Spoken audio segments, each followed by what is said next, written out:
ঠান্ডা পাচ্ছে আমার সিরিয়াসলি। এগুলো আমি এখন গোছাবো কখন, ঘরে ঘুমাবো আমি। বাবা আবার বেলুন নিয়েছে দেখো। কাতলাটা ভালো হয়েছে, বর এখনো আসেনি। ঠিক আছে, খাই মাটন খাবো। টাকাও ডুডু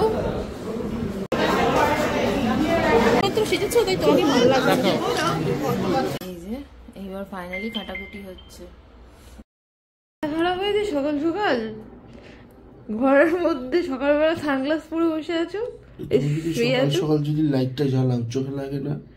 তোমার ওষুধ কিনতে হবে, ঠোঁটের পাশে তোমার জ্বর ঠোসা হয়েছে। সব কত কিছু হচ্ছে আমার সাথে। ওরে বাবা রে, গুড মর্নিং গুড মর্নিং। উড়ম করলে কেন মুখটা, উড়ম করলে কেন বাবা কি? এই দেখো আজকে আমাদের বাড়িতে ইলিশ রান্না হবে। মা সকাল সকাল ইলিশ বের করে রেখেছে, ঠিক আছে? কি মজা। আর আমি এখানে গরম জল করছি। মর্নিং, চলে এসেছি আর নতুন ব্লগের সাথে। সবাই কেমন আছো? আই হোপ সবাই খুব খুব খুব ভালো আছো। কালকের ভিডিওই এখনো এডিটিং করা হয়নি। এই যে আমার গরম জল, আমার চাও করে রেখেছে মা, বাট আগে চা খাবো না, আগে জল খাবো। আমার চিনি ছাড়া চা করে রেখেছে, থাক চাপা দাও, পরে খাবো। ও মা, আজকে শাড়িতে ঘরে মার দেবো। আমি বিয়ের আগে দেখতাম মা মার দিয়ে দিত শাড়িতে, আর দোকানে আয়রন করতে দিত। তো এখানে মা বলেছিল যে মার পালিশ করতে দিয়ে দাও। মার পালিশ করতে এখানে 120 টাকা, আর পলিশ করতে 350 টাকা। একটা কাঞ্জিবরম আছে আমার কাছে পিওরের ভাত কাপড়ের, যেটা শাড়ি ওই ইয়েতে পরেছিলাম জামা ষষ্ঠীতে, ওইটা বলেছে 350 টাকা। আমার তো শুনে মাথা খারাপ হয়ে গেছে, কিন্তু যেহেতু একটু ভালো শাড়ি তো ওখানেই দেবো, তো দিয়ে আসবো। আর আজকে বাড়িতেই মার দেবো। আর এই যে চলে এসেছে দাদার বড় বোন, তাই তো? যেটা বলছিলাম, দামি শাড়ি কিনেও হয়েছি, মানে পড়েছি বিপদে। মানে একটা 350 টাকা শাড়ি, সরি, পলিশ করতে, ঠিক আছে? তো টিনা বললো যে, আর আমিও ভাবছিলাম যে দামি শাড়ি একবার এখন তো আর পরবো না, ভালো জায়গা থেকেই পলিশ করি। কিন্তু 350 টাকাটা সত্যিই গায়ে লাগছে। আর দুটো শাড়ি আজকে নিজেই, মানে মা গরম জল বসিয়েছে, ঘরে মার দেবো। বাবা দেখাই দাঁড়াও অবস্থাটা। যে শাড়িগুলো, ব্যাগ শাড়িগুলো কবে থেকে ঘুরছে, ঠিক আছে? দোকান বন্ধ থাকছে, তাও আবার সেদিনকে দোকান খোলা ছিল। আর যা দাম বলেছে, আমি টিনাকে বললাম নিয়ে তুমি চলে এসো, তোমার দাদাকে জিজ্ঞাসা করি তারপরে। এই যে আমার এটা ভাত কাপড়ের শাড়ি, ঠিক আছে? তোমরা কমেন্ট করেছিলে যে এই শাড়িটার দাম কত, 4800 সামথিং শাড়িটার দাম, ঠিক আছে? দেখে কেউ বলবে এত দাম? আমার খুব শখ ছিল একটা পিওরের কাঞ্জিভারাম। এটা তো প্রতিটা মানুষের শখ থাকে। তো আমি রিসার্চ করতাম যে কী পরবো, কোন দিন কী সাজবো, কীরকম হবে ভাত কাপড়ের লুক। তো দোকানে গিয়ে দেখিয়েছিলাম, তো ওরা বলেছিল এগুলো পিওরের মধ্যেই আসবে। তো একটা শখ পূরণ হয়ে গেছে, মানে একটা শখের শাড়ি কেনা হয়ে গেছে। আর দুটো শাড়ি তোমাদেরকে দেখাই, দাঁড়াও। এই যে, ঠিক আছে, এটাও আমার খুব ফেভারিট শাড়ি। এটা আমাকে আমার বরই পুজোর আগে, মানে বিয়ের আগের বছর পুজোতে গিফট করেছিল। এই শাড়িটা ভীষণই সুন্দর।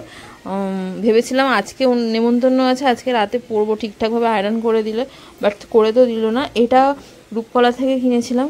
এটা খুবই সুন্দর শাড়ি, আর আমার এই ধরনের হ্যান্ডলুম পরতে ভীষণ ভালো লাগে। আর এটা তো নর্মালি শাড়ি, এটাও রূপকলা থেকেই নিয়েছিলাম পুজোর সময়, বাট পরা হয়নি। এটা প্রি ওয়েডিংয়ে পরেছিলাম। এটা ওই কত 600-700 মতো নিয়েছিল। এইসব শাড়ি আমার খুব ভালো লাগে, ইজিলি ক্যারিও করা যায় আর সব জায়গায় পরাও যায়। আর এই শাড়ি, মানে সত্যি কথা, এই শাড়িটাতে কালারটা এতই ভালো, যখন পরবো তোমাদেরকে দেখাবো। আমার মামি তো এই শাড়িটা দেখে, মানে মামি আমার এই কালারের ফ্যান, বলছে কোথা থেকে কিনেছিস বলবো। ঠিক আছে, তোমার একটা এনে দেবো, বাট দেওয়া হয়নি। ইচ্ছা আছে, দেখি বছর পুজোয় দিয়ে দেবো এরকম কালারের একটা শাড়ি মামিকে। একটা কথাই ভাবছি যে প্রপার কলকাতায় জিনিসপত্রের কত দাম। আমার বাড়িটা কলকাতা থেকে একটু ভেতরে, বাট কলকাতার মধ্যেই পড়ে। আমাদের ওখানে এত দাম নয়, আর এইখানে এত দাম। আর জানো তো আমার এই মেঝেতে খুব পা ফাটছে, আমাকে ঘরে পড়া একটা জুতো কিনতে হবে। মানে আমি সেদিন অর্ডার দিতে গিয়ে কিনতে গিয়েও কিনলাম না, যে ঘরে ঠাকুর আছে ঘরে জুতো পরবো, কিন্তু আমাকে কিনতেই হবে, আমার পা খুব ফাটছে। মার তৈরি করা হয়ে গেছে দেখো, বাড়িতে আগে মা এইভাবেই করতো। আর এই যে আমাদের ইলিশ মাছি পুরো ঠান্ডা হয়ে আছে, পুরো ঠান্ডা। আঁশ ছাড়িয়ে ফেলেছে নাকি কি জানি, এবার তাহলে ও হ্যাঁ আঁশ ছাড়িয়ে ফেলেছে, এবার তাহলে কাটবে। এই যে এইবার মা মাছটা কাটবে। আজকে আবার আমাদের রাতে নিমন্ত্রণ।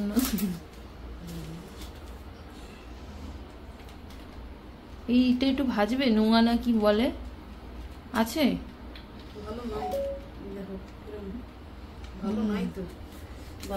এই যে এইবার ফাইনালি কাটাকুটি হচ্ছে।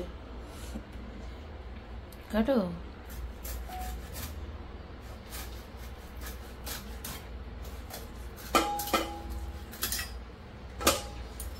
কটা পিস হয় দেখা যাক। পিস তো অনেকই হবে, আমরা তো আবার এরকম খাই রিং রিং রিং।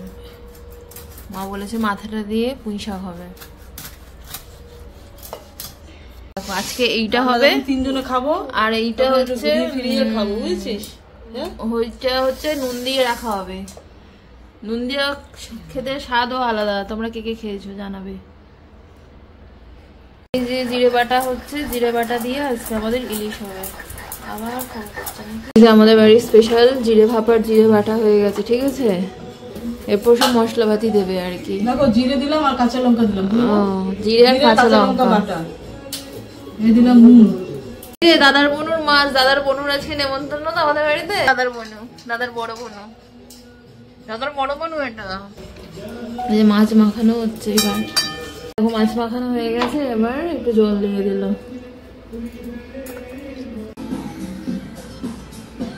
আসবে তো। আর আমার রেডি হচ্ছে এবার অফিসে বেরোবে বলে, হাঁপিয়ে গেছি বাবা।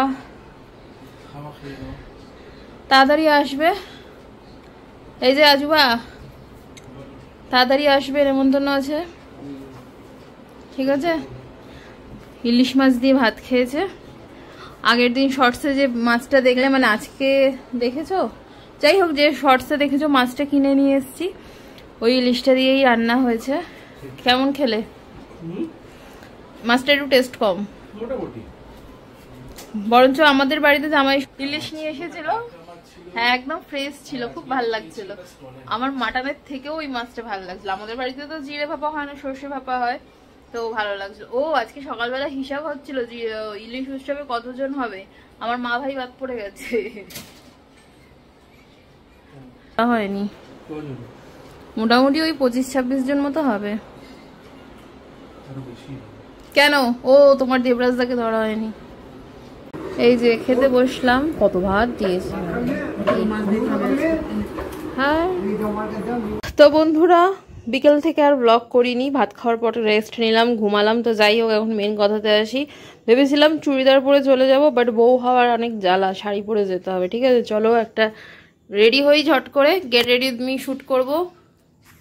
এতটাই ওয়েট গেইন করেছি, ব্লাউজ আমার হচ্ছেই না, সত্যি কথা বলতে কোনো লজ্জা নেই, বুঝছো তো। তো ব্লাউজগুলো ফিটিংস নষ্ট হয়ে যাবে সেলাই খুললে, তো সেই জন্য আমি শাড়ি পরছি না। একদিকে পরতে ইচ্ছাও করছে, যেহেতু মায়েদের পুরানো পাড়ার অনুষ্ঠান, সবাই আসবে, নতুন বউকে দেখবে, কিন্তু কিছু করার নেই, চুড়িদারটাই পরে দেয়। আর আমার বর এসে অফিস থেকে এসে খাই করবে, হ্যাঁ তুমি চুড়িদার পরেছো, কি করবো ব্লাউজ না হলে গায়ে।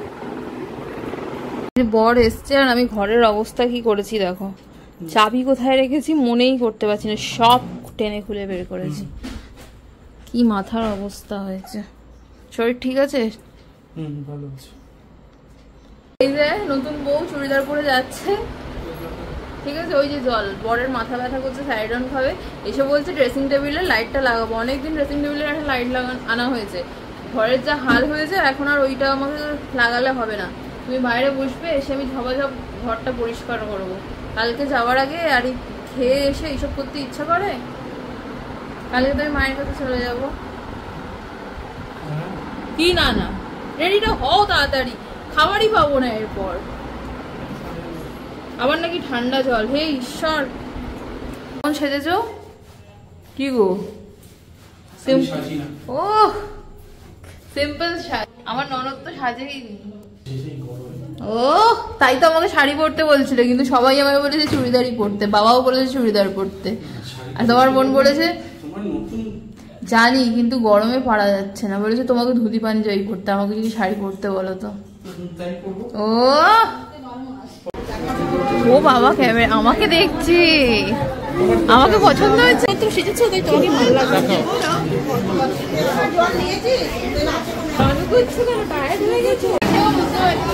এদিকে তাকাও।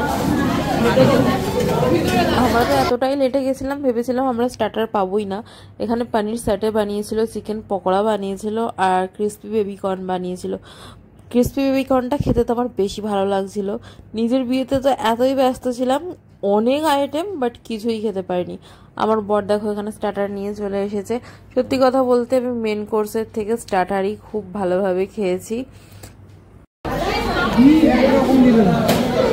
দেখো সেজেই আসেনি, কি অবস্থা। দেখো এখানে আবারও সেকেন্ড টাইম স্টার্টার খাচ্ছি। সত্যি কথা বলতে স্টার্টারগুলো এতই ভালো লেগেছিল, মেন কোর্সের থেকে ভীষণ ভালো লেগেছিল। আর মা বাবা বসে বসে মকটেল খাচ্ছিল, কিছুই খায়নি, কারণ মা বাবা চিকেন মাটন কিছুই খায় না আর ছোঁয়াও খায় না।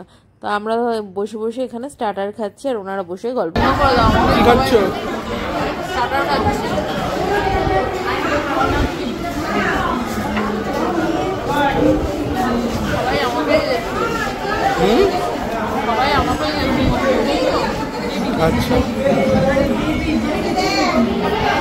এটা তোমার দাদা না ভাই? দাদা।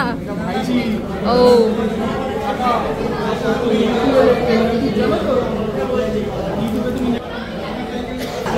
চলো খেতে যাই, গিয়ে আলমারি গোছাতে হবে, 11টা বাজে।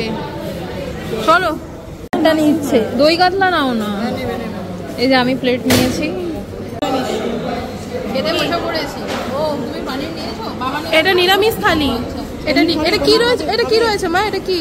পনির। পনির পনির। আর এটা ডাল মাখানি। এটা কি? এটা জানি না। এটা কি জানো, ভিডিওতে আছে। এটা পোলাও, এটা পনির, এটা ফুলকপি রোস্ট। বাও, দাঁড়াও আমি একটু আমার ভিডিওতে একটা শর্টস নেবো, দাঁড়াও। কাতলাটা ভালো হয়েছে। পরে এখনো আসেনি, ঠিক আছে খাই, মাটন খাবো। বসো বসো, পাশে গিয়ে। আরে আসছে বাবা। কোথায় ছিলে ডুডু? টাকাও ডুডু, কি কি নিয়েছো? স্পুন ছাড়াই খাও? তুমি কি বাড়িতে স্পুন দিয়ে খাও? খাও, বড় লোক স্পুন দিয়ে খাবে। আরেকজনকে দেখো না, সেজে গুজে খেয়ে চলে গেল। বাবা গো, কি খেতে পারে না নাকি? বলে বাবা আইসক্রিম আছে, আমি আইসক্রিম খাবো। আরেকজন দেখো না ফগ দিয়ে খাচ্ছে। ওর বোন বলে কি মগ আনছি না ফগ দিয়ে। তুমি হাত দিয়ে খেতে পারো না? তুমি হাত দিয়ে খেতে পারো না? তুমি স্পুন আনোনি কেন? ওর জন্য জানা থাক। তুমি কি করেছো? এটা পাত্রাকে খিচুড়ি করেছে। ও বাবা, আমরা হেসেই মরে যাচ্ছি। বাবা এর অবস্থা। আর রসমালাইও খাচ্ছে, এদিকে পাঁপড়ও খাচ্ছে, এদিকে আর যেন কি দিয়েছে এটা, মালপোয়াও খাচ্ছে, সব একসাথে খাচ্ছে। আর আমার বর খেতে খেতে ঘামছে। এমন করছো কেন তুমি? ও তুমি কুলফি খাচ্ছ? এখানে কুলফি রেডি হচ্ছে।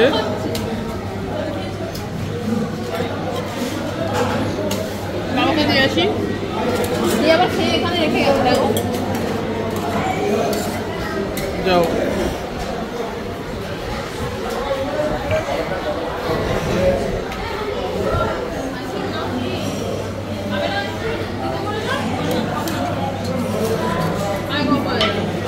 এনো হ্যাঁ,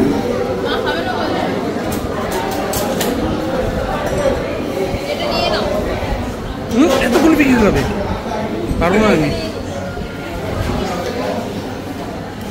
আর একটু নাও। আমার চাও বা ওজন কমেছিল, সব ওজন কিচ্ছু হবে না,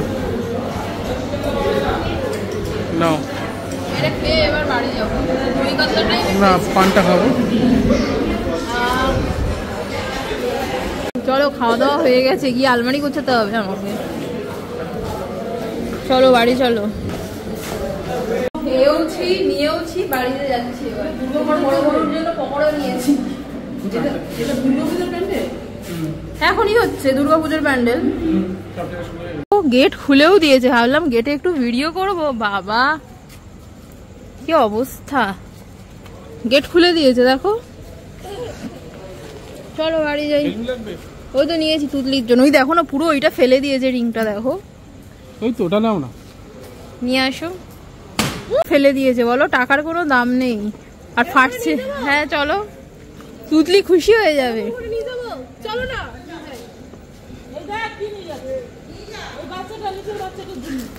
হ্যাঁ হ্যাঁ হ্যাঁ হ্যাঁ।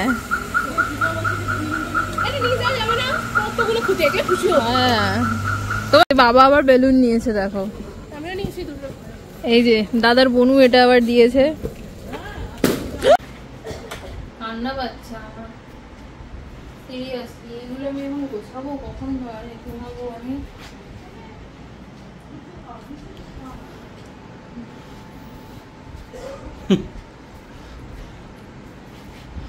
চলো আর কি বলবো, ভিডিওটা এখানেই এন্ড করছি। দেখা হবে কালকে নতুন ব্লগের সাথে। ভালো থেকো, সুস্থ থেকো, সবাই খুব মজা করো, মানে মজা করে বাঁচো। আর আমাকে নতুন দেখলে এখন প্লিজ সাবস্ক্রাইব করে দিও। বাই, দেখা হবে নতুন ব্লগের সাথে। Good night. চ্যানেলটা সাবস্ক্রাইব করতে ভুলো না, কারণ আমরা মজা করে ব্লগ করি আর মজা করে দিন কাটাই। বাই।